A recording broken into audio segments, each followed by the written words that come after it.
just imagine this. You go to get your next iPhone and your next iPhone costs you $3,500. And your favorite products that you might get from Europe end up being twice as much as they are right now. Well, welcome to the new era of tariffs under President Trump's latest trade policies.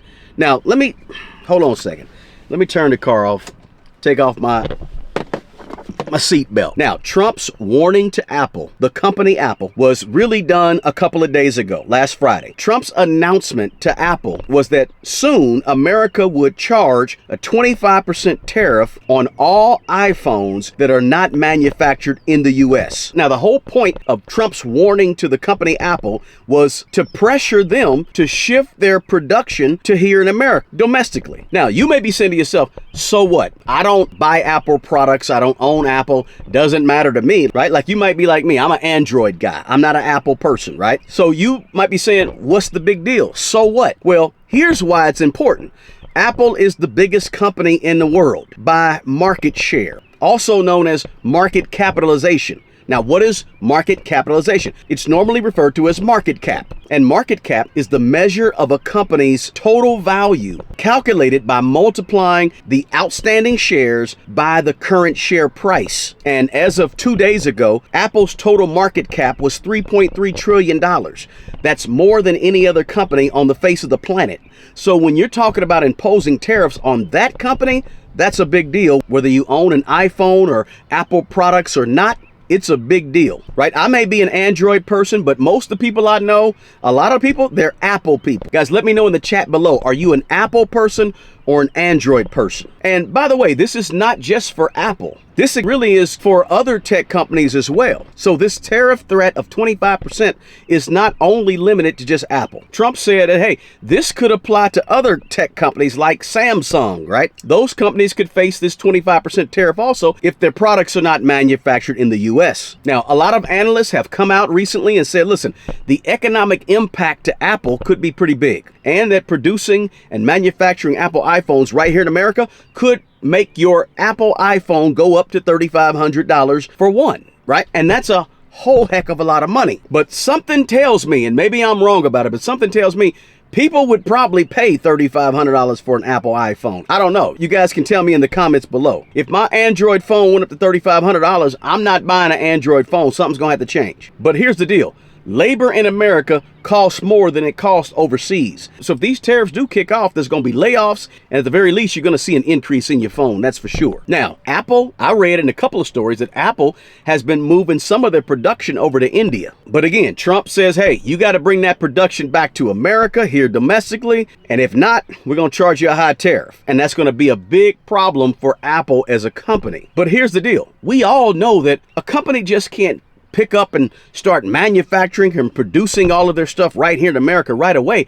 That's time consuming, right? You have to build plants. You got to hire people. You have to ship, getting all your parts from one country to another country. This is a big issue. It's a big deal, and it's not something that can happen overnight. So if these tariffs do go into effect, expect it to right away have an impact on the price of Apple products. So if you're an Apple person, be ready. If you're not an Apple person, maybe you're an Android person, you still need to be ready. Now, as soon as that announcement was made last week, guess what happened to the stock market? The market went down, and Apple stock in particular dropped like 2.6% just on last Friday. That 2.6% drop, that was like a $70 billion drop. So Apple as a company, just based on Trump's statement, Apple as a company lost $70 billion worth of value. I mean, let that sink in for a second. That's pretty huge when $70 billion gets wiped off the books just from one man's comment. Now, let me mention this too, because I think this is important. There were also talks on Friday and last week about the EU, and Trump threatening the EU, that's European Union. He threatened them regarding 50% tariffs on imports from the EU. And he did that because of a stall in their trade negotiations that was currently going on. Now, let me tell you this about Trump, and I think some of you already know this. Trump is a heavy-duty negotiator, and so he is negotiating. He uses all the leverage at his fingertips to get something done, right? So he uses Truth Social, he uses social media, Twitter, or X, right? The media, right? Anything he can use as leverage to get what he wants done. And in this case, when it comes to Apple and the EU, he's using the leverage of his ability to sway markets, his ability to make a big dent in a company or country, right? So that's what a negotiator does, is they use their leverage, whatever levers that may be. That's what he's doing with these tariffs. That's my opinion. Now, this isn't a nod for it or a nod against it, right? You make up your own mind. I'm not here to tell you what to think, how to think, who to like, what to listen to, what not to listen to. I'm just telling you what's happening. And you can make your own. Listen, I believe in you that you can make your own decision. You're smart enough. You're intelligent enough. I don't have to be like CBS, NBC, ABC, CNN, Fox News. I don't have to be like them and try to tell you what to think. I just want to give you the facts and you make your own decision. Every now and then I might sprinkle in an opinion here and there, but for the most part, this ain't a political channel. This channel's about money and green and how all this stuff affects our wallets and our pocketbooks and our purses, right? And our bank accounts and our future and the prices of things that we have to purchase and buy. That's what it's all about on this channel. So I try to let you make up your own mind. Now, getting back to the EU, something I want to point out about the EU. You may be saying to yourself, well, so what that Trump wants to put 50% tariffs on the EU? We don't get anything from Europe anyway. We get all our stuff from China and India. Not true. In 2024, the U.S. imported about $600 billion of goods from the EU, from the European Union. Some of the key imports from there were your pharmaceuticals.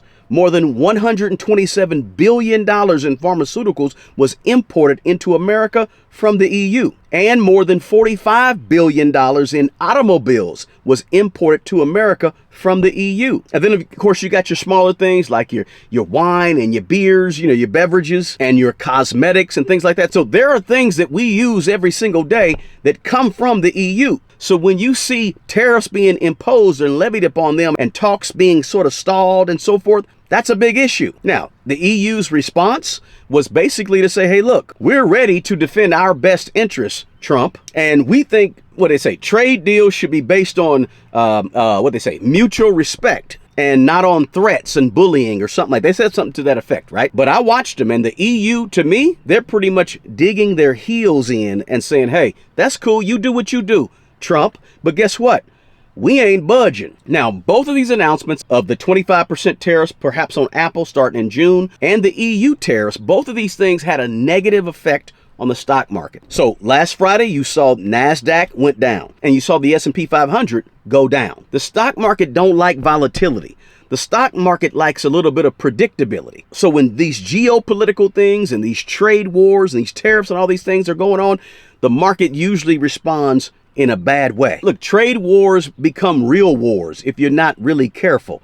So, keeping this tension going from country to country, never really a good thing. You want to see a little bit of peace and harmony in the world, because prolonged trade tensions, it ain't a good look. You got your supply chain disruptions. You got your businesses that are sort of shaking in their boots. You got consumers, and our consumer sentiment kind of goes down when there's issues and problems going on like this. But here, listen, I never want to do a video without at least giving you some things to think about, some things to do as a consumer, right? Because we can talk till we're blue in the face about all the issues and problems and things going on.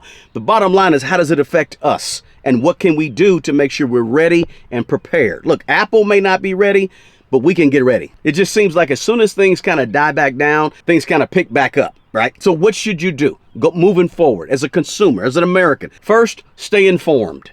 Stay informed. Just know what's going on. I'm not telling you to sit by the TV and watch CNN 24 hours a day and all their breaking news ticker symbols that come at the bottom, right? Listen, somebody wore something on the red carpet. That's breaking news, right? Somebody didn't like something that somebody else says. That's breaking news. Look, stop watching breaking news on Fox and CNN all day. That's going to have you terrified. That's going to have you shaking in your boots, stress and anxiety all over the place. Please don't do that. But when I say pay attention and stay aware and stay informed, I'm just talking about just every now and then, understand your source, where you're getting your information from, right? It may be biased one way or the other, but maybe you can balance that out by watching both sides or watching something that's not as biased one way or the other, and just pay attention to what's happening in terms of updates. Now, you can just go look at the stock market yourself. You ain't got to hear how the stock market is being updated by MSNBC. You can go look at the stock market your own self. And then as you're informed, just go ahead and make sure you budget accordingly and budget wisely and anticipate some increases in some of the product that you may be receiving from the EU or your Apple products, right?